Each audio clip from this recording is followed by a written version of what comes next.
বসে খেতে হয় কেন? এই জন্যই খেতে হয় কারণ জমজমের পানি তাজিমা দাঁড়িয়ে যেতে হয়, কারণ ওই পানিতে নবীদের পায়ে ছোঁয়া আছে। জোরে বলে বুঝাতে পারলাম না? তথাপিও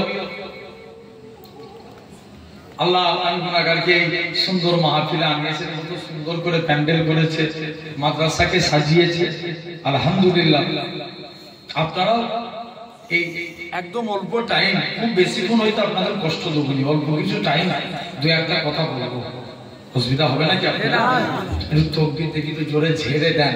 ভাঙরের মানুষ ভাঙরের মতো আওয়াজ করতে হবে না রে, ভাঙরের আওয়াজ নয়, জোরে দেন না রে তকবীর। আলহামদুলিল্লাহ। আরো জোরে হবে না রে তকবীর, জেনে রেখে দেন। তথাপিও তাহলে আমরা দেখতে পাচ্ছি আমরা এই জায়গায় সিরাতের পদের উপরে বসে আছি। কিসের উপরে? সিরাতের পদের উপরে। আমার আল্লাহ চাইলে পারে একদিন আল্লাহ আপনাদিগকে জান্নাতি সিংহাসনে বসাবে। সুবহানাল্লাহ। সবাই মিলে বলছো তো? তুমি বলছো? দেখি তো আরেকবার জোরে বলো সুবহানাল্লাহ। ওই তোমার পিছনে চাচাটা বলেন, উপরে প্রচুর গিয়ে বসে আছে। সুবহানাল্লাহ বলতে হবে না? হবে না? হবে না? হবে। জেনে রেখে দেন। তথাপিও মাশাআল্লাহ হুজুর চলে যাচ্ছেন, আল্লাহ হুজুরকে সহি সালামতে বাড়ি পৌঁছে দেন, বলেন আল্লাহুম্মা আমিন। জেনে রেখে দেন। তথাপিও আমরা এই সুন্দর মাহফিল, এই জান্নাতের বাগানে বসেছি। সাধারণ চিন্তা করো, আমাদের মধ্যে একজন মানুষ আছে এই টাইমে আরামের বিছানার মধ্যে ঘুমাচ্ছে, আছে না? নাই?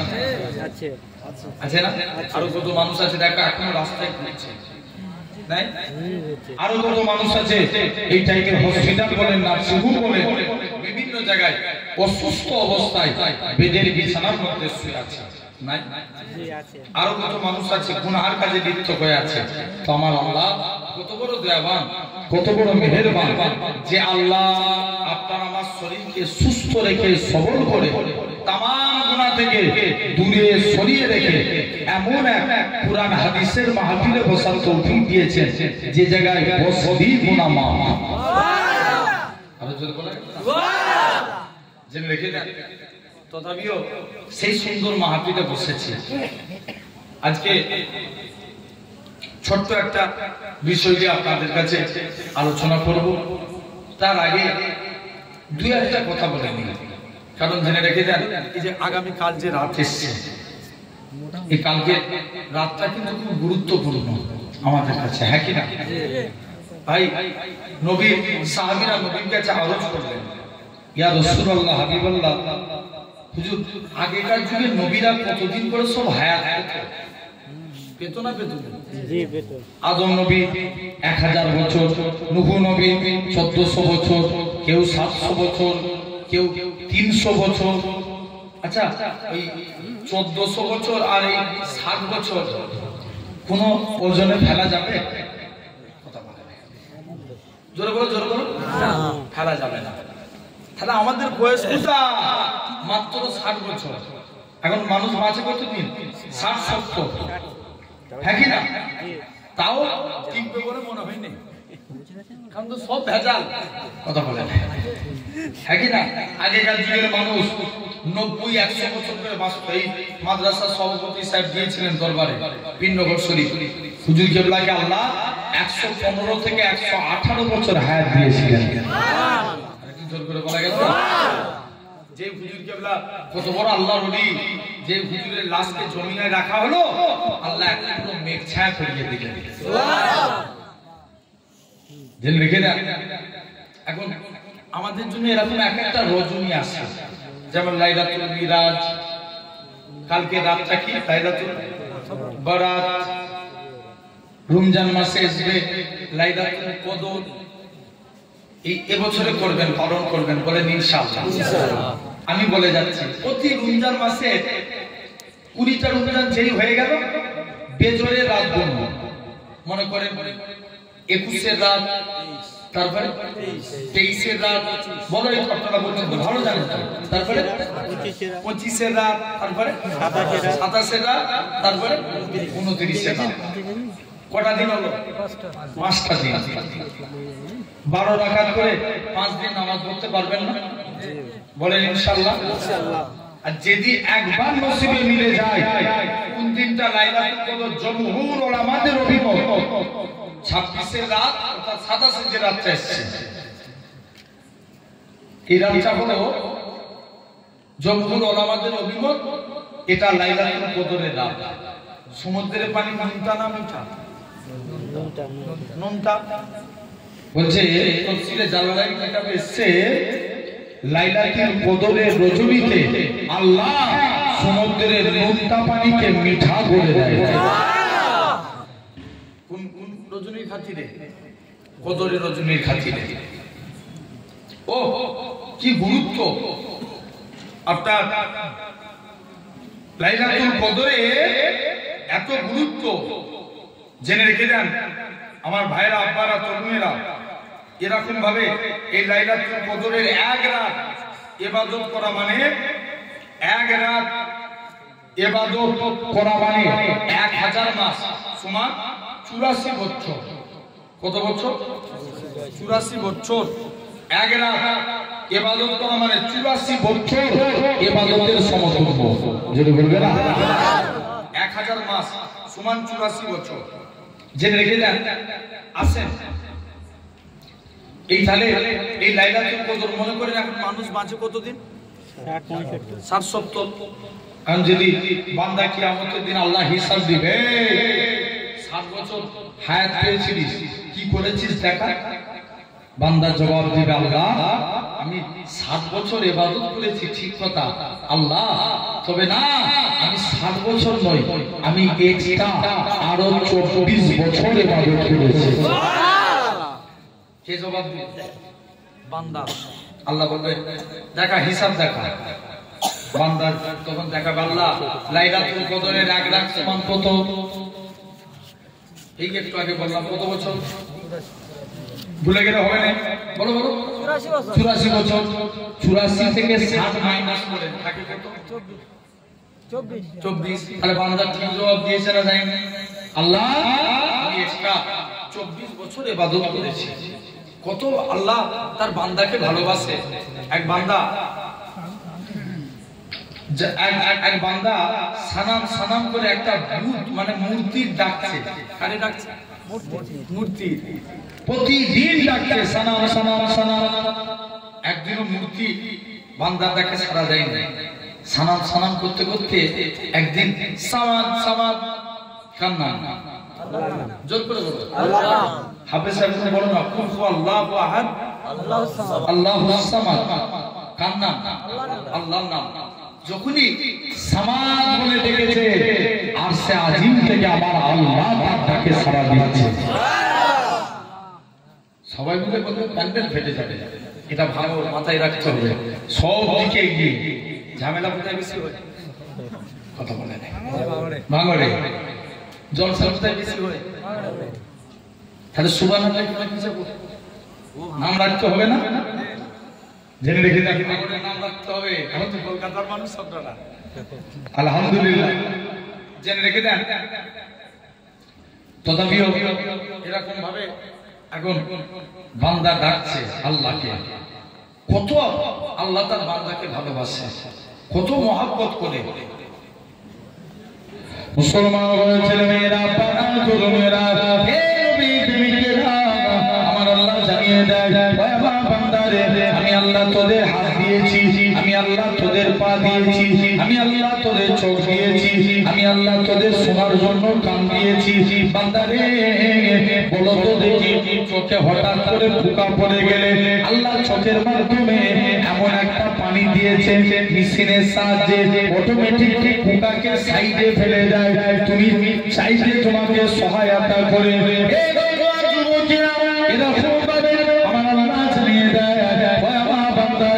তোদেরকে এত কিছু নিয়ামত দিয়েছি, তোরা সিরেফ আমাকে দুটো জিনিস দে, তোরা আমাকে রুকু দে, সিজদা দে, সিজদা দে, রুকু দে।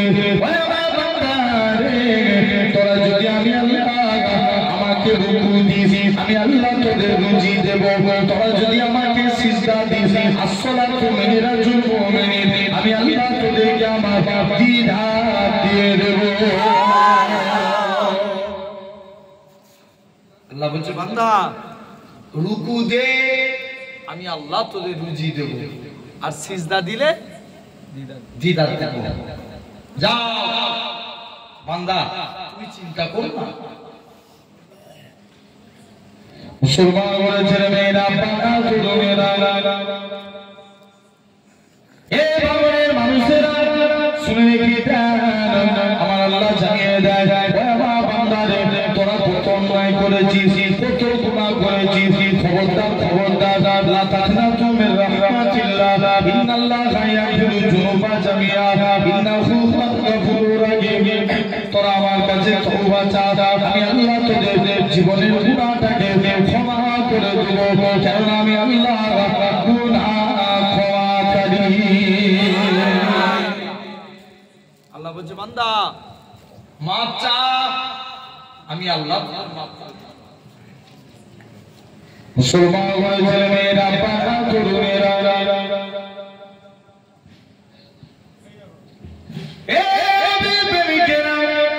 আমার আল্লাহ জানিয়ে দেয় আমার বাবারে তোরা এরকম ভাবে তোরা যদি রাতের গুনাহ করেছিস তোরা দিনের বেলায় অন্যায় করেছিস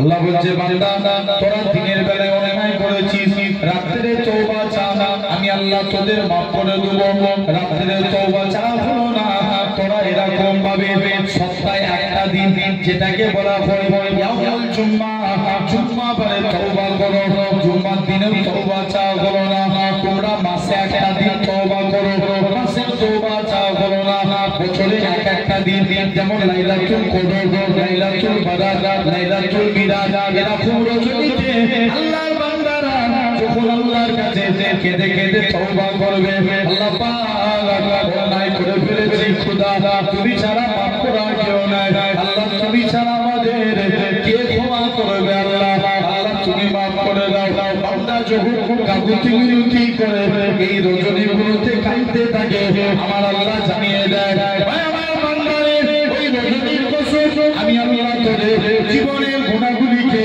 আমি আল্লাহ ক্ষমা করে দেব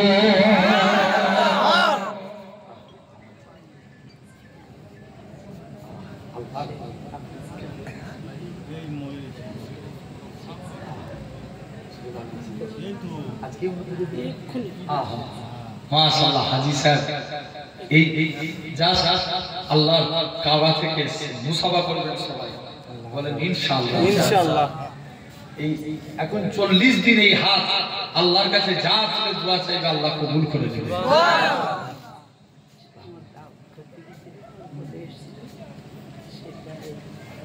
আল্লাহ কবুল করেছে জি বস এই যা জলতারিক যা হবে যা জি না তুমি না গেলে হবে ওখানে গেটে দিকে না আই উড়ে যাও যা কোন লোক না বস আয়াবো জিন্দেগি দা শুনছেন তাহলে আমরা আল্লাহর কাছে তওবা চাইবো বলেন ইনশাআল্লাহ কোন রজনী এই আগামী কাল লাইলাতুল বারাত 2 রাকাত করে নামাজ পড়বেন সর্বোচ্চ হচ্ছে 12 রাকাত কত রাকাত 12 রাকাত 2 রাকাত করে নামাজ পড়বেন নিয়ত হবে কি নাওয়াইতু মুসাল্লিয়া লিল্লাহি তাআলা রাকাতাই সালাতিন লাইলাতুল বারাত মুতাওয়াজ্জিহান ইলা জিহাতিল কাবাতিশ শরীফাত আল্লাহু আকবার কিন্তু দেখবেন এখন হয় অনেকে ভাই নফল ইবাদত করেন মানা নাই এখানে অনেকে বাধার সৃষ্টি করে আছে না বলে শবে বরাত পালন করা যাবে না হালুয়া রুটি খাওয়া যাবে না জেনে রেখে দেন লাইলাতুল বারাতে গুরুত্ব অনেক অনেক বেশি এত গুরুত্ব আছে এই রাতে আল্লাহর কাছে মাফ চাইলে আল্লাহ মাফ করে দেয় জোরে বলবে না এক বান্দা এত বড় অন্যায় করেছে, একদিন সিজদায় পড়ে কাঁদছে। ওমর ফারুক বলছে, তুমি কাঁদো কেন, কি হয়েছে? বলছে, না আমি একটা অন্যায় করে ফেলেছি, আমার গুনাহটা কি আল্লাহর দরবারে মাফ হবে? বলছে, কি অন্যায় করেছো বলো। মনে মনে করছো ওমর রাগী না ঠান্ডা? প্রচুর রাগী। যে হযরত ওমর আরে হাজির চোখে দেখে এসেছে, হযরতে আজ ওমর রাসূলের পাশে শুয়ে আছে, জোরে বলে হযরত ওমর খুব রাগী। ওমর বলছে, এই মনে মনে করছে যদি ওমরকে বলে দিই আর গুনার কথা যদি ওমর জানতে পারে আমার তো গর্দান নামিয়ে ফেলবে। ওমর এত রাগী, ওমর যে রাস্তা দিয়ে যেত ইবলিস সেই রাস্তা দিয়ে যেত না। একদিন আগে মাতাল মদ খেয়ে বগলে করে দুধ টিপে দিয়ে রাস্তা দিয়ে হেঁটে হেঁটে যাচ্ছে, আর মনে মনে করছে আল্লাহ সবার সঙ্গে দেখা হয়, ওমরের সঙ্গে যেন দেখা না হয়। যেখানেই বাগের হয় সেখানেই রাত হয়, সন্দেহ হয়, প্রতিমধ্যে ওমরের সঙ্গে দেখা। ওমর বলছে, কি ব্যাপার, তুমি কি লুকাচ্ছ? না হুজুর কিচ্ছু না, দেখা। জোর করে দেখি যে মাতাল তখন জানে জানে প্যালপিটেশন শুরু হয়ে গেছে। আল্লাহ তুমি যদি একবার ওমরের হাত থেকে বাঁচিয়ে দাও আমি জীবনের মতো মদ খা তওবা করে দেব। জোরে বলবে না? এখন আল্লাহ সর্বক্ষমতার মালিক কে? আল্লাহ ইচ্ছা করলে সব পারে, হ্যাঁ কি না? ওমর জোর করে যখনই দেখেছে, এই দেখি কি দিয়ে যাচ্ছ, যেই দেখে হযরত ওমর দেখে ওই আপনার বোতলটা অন্য কিছুর বোতল নয়, এটা হচ্ছে হযরত ওমর দেখে ওই বোতলটা হলো মদের বোতলটা আল্লাহ দুধে পরিণত করে দিয়েছে। সেই ওমর রাগী, কথা কম বলো, রাগী ওমর বলছে চলো, বলছে না তোমাকে, যুবক বলছে না তোমাকে বলবো না, তুমি আমাকে নবীর দরবারে নিয়ে চলো। হযরত ওমর যুবকটাকে সাথে করে নিয়ে আল্লাহর নবীর দরবারে চলে গেলেন। মুসলমান ছেলে মেয়েরা, বাহাদুর মেয়েরা, আল্লাহ নবী সাহাবী হযরত ওমর রাদিয়াল্লাহু তাআলা হুজুর আমার নবীকে যে সালাম দেয়, আসসালাতু ওয়াসসালামু আলাইকা ইয়া রাসূলুল্লাহ হাবিবাল্লাহ, আল্লাহ নবী বলে, ও বাবা ওমর তুমি কি জন্য সালাম দাও? ইয়া রাসূলুল্লাহ হাবিবাল্লাহ, হুজুর আমি একটা যুবককে নিয়ে এসেছি, সে কি এমন অন্যায় করেছে যে আপনার কাছে এনেছি। আল্লাহ নবী বলে, ও সাহাবীরা শুনে রেখে দাও, তুমি আজকের দিনে চলো চলো, কি ব্যাপার বলো। যুবক ছেলেটাকে হযরত ওমর সাথে করে নিয়ে আল্লাহ নবীর কাছে নিয়ে গেলেন। আল্লাহ নবী বলে, ও বাবা যুবক কি এমন অন্যায় করেছো বলো। যুবকটা কাঁদে আর বলে, ইয়া রাসূলুল্লাহ হাবিবাল্লাহ, ইয়া রাসূলুল্লাহ হাবিবাল্লাহ, হুজুর আমি যা অন্যায় করেছি আমার গুনাহটা মনে হয় কাউকে বলতে পারবো না। আল্লাহ নবী বলে, কি এমন অন্যায় করেছো বলো। যুবকটা কাঁদে আর বলে, ইয়া রাসূলুল্লাহ হাবিবাল্লাহ, হুজুর আমার গুনাহ অনেক বড়, আমি মুখ দিয়ে বলতে পারবো না। আল্লাহ নবী বলে, ও যুবক বলো তো দেখি তোমার গুনাহটা কি? আল্লাহ পাকের জমিদার চাইতে বড়। যুবকটা কাঁদে আর বলে, ইয়া রাসূলুল্লাহ হাবিবাল্লাহ, হুজুর আমার অন্তর বলে, হুজুর আমার মন বলে, হুজুর আমি যা গুনাহ করেছি আমার গুনাহটা মনে হয় আল্লাহ পাকের জমিদার চাইতে বড়। হযরত ওমর বলে, ঠিক আছে বাবা। হযরত ওমর আবারও নবী বলে, বাবা তোমার গুনাহটা কি? আল্লাহ পাকের আসমানের চাইতে বড়। যুবকটা কাঁদে আর বলে, ইয়া রাসূলুল্লাহ হাবিবাল্লাহ, হুজুর আমি যা গুনাহ করেছি আমার গুনাহটা মনে হয় আল্লাহ পাকের আসমানের চাইতে বড়। আল্লাহ নবী বলে, বাবা তোমার গুনাহটা কি? জান্নাত জাহান্নামের চাইতে বড়। যুবক কাঁদে আর বলে, ইয়া রাসূলুল্লাহ হাবিবাল্লাহ, হুজুর আমার অন্তর বলে, হুজুর আমার দিল বলে, হুজুর আমি যা গুনাহ করেছি আমার গুনাহটা মনে হয় আসমান জমিন জান্নাত জাহান্নাম এই চারটে মিলালে যত বড় হয় তার থেকেও বড়। আল্লাহ নবী বলে, ও সাহাবীরা কি এমন অন্যায় করেছো বলো। যুবকটা কাঁদে আর বলে, ইয়া রাসূলুল্লাহ হাবিবাল্লাহ, হুজুর আমি যা অন্যায় করেছি প্রতিদিন মানুষকে যখন কবরস্থ করা হয়, কবর দিয়ে যখন যে যার বাড়ি ফিরে চলে আসে, হুজুর আমি কবরের মাটিগুলো সরিয়ে দিয়ে কবরের ভিতরে প্রবেশ করে যায়, কাফনখানা লাশের ভিতর থেকে কাফনখানা খুলে সেটা বিক্রি করে জীবিকা নির্বাহ করি। আল্লাহ নবী বলে, বাবা যুবক চলে যাও তুমি আল্লাহর কাছে তওবা করো, আল্লাহ তোমায় মাফ করে দিবে। যুবকটা কাঁদে আর বলে, ইয়া রাসূলুল্লাহ হাবিবাল্লাহ, হুজুর আমি এর থেকে বড় অন্যায় করেছি। কি এমন অন্যায় করেছো বলো? যুবকটা কাঁদে আর বলে, ইয়া রাসূলুল্লাহ হাবিবাল্লাহ, হুজুর আমি যা গুনাহ করেছি মনে হয় আমার গুনাহটা মাফ হবে না। কি এমন অন্যায় করেছো? হুজুর গতকাল একটা কুরআনের হাফেজা মেয়ে ছেলে ইন্তেকাল হয়ে গিয়েছিল, যে মেয়েটা ছিল মদিনার সেরা সুন্দরী। ইয়া রাসূলুল্লাহ হাবিবাল্লাহ, হুজুর যে মেয়েটাকে বিবাহ করার জন্য মদিনার বড় বড় শিল্পপতিরা বিয়ের প্রস্তাব পাঠিয়েছে, এরা ভাবে বিয়ের জন্য লাইন দিয়ে দাঁড়িয়ে থাকতো। এত সুন্দরী মেয়ে, কোরআনের হাফেজা ছিল। মেয়েটা তার আত্মীয় স্বজন, মেয়েটা হঠাৎ করে মারা যায়, তার আত্মীয় স্বজনটাকে কবরস্থ দিয়ে বাড়ি চলে আসে। ইয়া রাসূলুল্লাহ হাবিবাল্লাহ, এমন অবস্থায় আমি প্রতিদিনকার মতো কবরে কাফন চুরি করতে যাই। কাফন চুরি করে যখন আমি মেয়েটার কবর থেকে উঠে যায়, তখন কে যেন আমাকে বলতে লাগে, ওরে বোকা যুবক, হুজুর আমি ইবলিসের চক্রান্তে পড়ে গেলাম। ইবলিস আমায় বলতে লাগে, ওরে বোকা যুবক, ওরে আহাম্মক যুবক, তোর মতো কি বোকা কেউ আছে?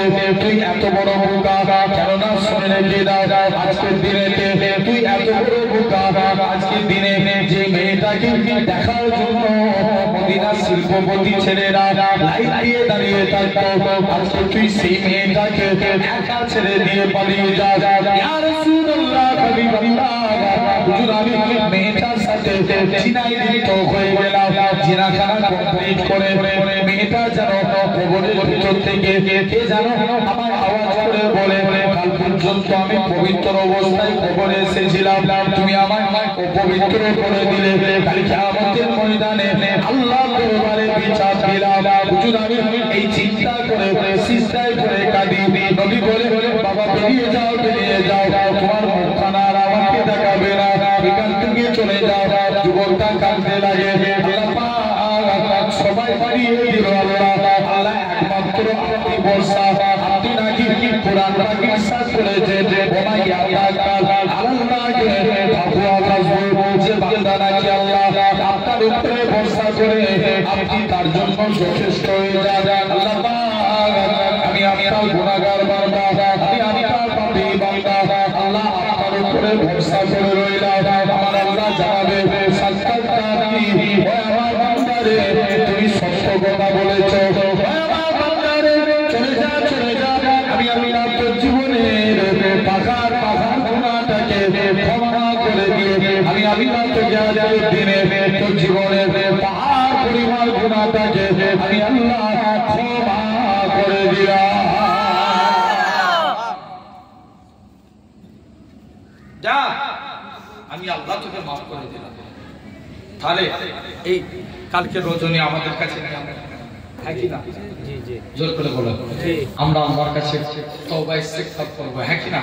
বেশি বেশি করে কোরআন পড়বেন, নামাজ পড়লেন 12 রাকাত সর্বোচ্চ, এর থেকেও বেশি করতে পারেন। তাহলে আবার ভেবে দেবেন না যে হুজুর বলে গেছে 12 রাকাত মানে 12 রাকাতই করব, এটাই বললাম আমি। এর থেকেও বেশিও পড়তে পারেন। নামাজ পড়া হয়ে গেল, যে অনেকক্ষণ নামাজ পড়েছি, যাই একটু বসে বসে কোরআন পড়ি। কি পড়বেন? জোর করে বলো, কোরআন তেলাওয়াত করবেন। 4টে সূরা পড়ে, 5টা সূরা, সূরা ওয়াকিয়া, সূরা ইয়াসিন, সূরা রহমান, সূরা মুলক, সূরা মুজাম্মিল। কটা পড়বেন? 5টা সূরা। নবী বলছেন, যে ব্যক্তি প্রতিদিন সূরা মুলক পাঠ করলো, কি সূরা মুলক, কবরের আযাবকারী ফেরেশতা তার কবরে যাবে, সূরা মুলক বলবে, এর কবরে আযাব হতে দেব না। কেন না? এই বান্দাটা কবরের আযাব হতে দেব না। কেননা এই বান্দাটা আজকের দিনে সদা সর্বদা দুনিয়ায় আমার মুখ দিয়ে সূরা মুলকে পাঠ করেছিল। জোরে বলে তাহলে আমরাও সূরা মুলক পড়ব, সূরা মুজাম্মিল পড়ব। নবীর দিদার পাবেন, কার নবীকে দিদার পেয়ে যাবেন। আসেন তাহলে